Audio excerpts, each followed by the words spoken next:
in the end, it was much less controllable, much harder for Biniam Girmay and for Mathieu van der Poel to do the damage. And it became confused with the general classification battle, as the presence of Richard Carapaz indicates there. All sorts of damage being done on GC as well. Yeah, remember Alejandro Valverde's in the group. We've got Pella Bilbao. This is where the road just moves round, just gently to the right-hand side.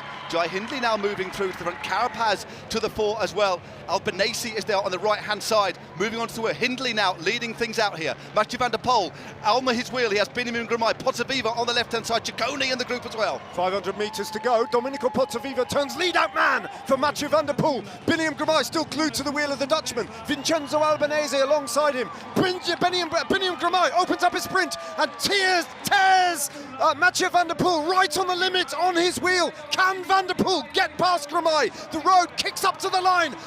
Van der Poel on the limit, Girmay pushing for the line. Those two tear clear of the rest of the race, but Girmay is going to hold off Mathieu van der Poel, and he makes history. The history maker, the Eritrean, the rising star of Africa, has done it at last. A brilliant, brilliant ride from Biniam Girmay, who did everything perfectly, and boy does he deserve that. Van der Poel acknowledges that he's been beaten by the better man on the day, and that, ladies and gentlemen, is history in the making. The first black African cyclist to take a Grand Tour stage win. He's been knocking at the door and he's just kicked it down. What a stage and what a win, what a battle. Two teams dominated the stage, they owned the race to the very last, but in the end, Biniam Girmay cracked the great Mathieu van der Poel in a battle for the ages. What a stage, what a bike race, Ned. Absolutely compelling stuff from start to finish. Shaking the head from all these riders who've been beaten. I think that might be Jai Hindley. We're going to have a look at the general classification at the end. You're right. That might be Hindley, who appears to have fallen away in the general classification. All sorts of shake-up in the Maglia Ciclamina competition as well. Biniam Girmay is going to be frighteningly close to taking that jersey today, I think.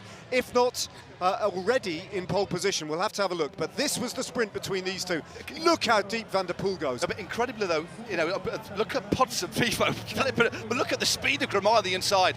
He actually opens up a gap on Mathieu van der Poel, who is fighting. I mean, look at this, look at the power that he's having to put through the bike just to try and get on terms with the Eritrean. He's forcing Van der Poel around the outside.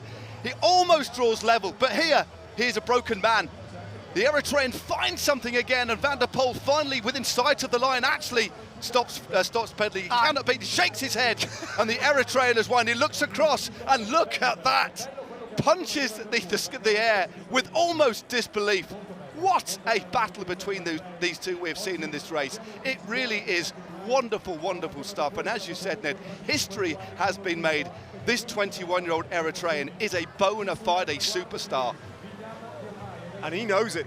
Yeah. What a gesture from Mathieu van der Poel, as he just hit that invisible brick wall there.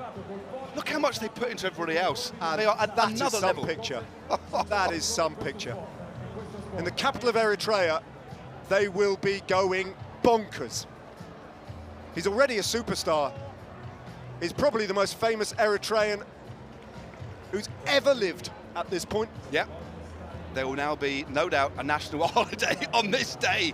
If not, there'll be two national holidays. But look at what a ride by Domenico Pozzovivo.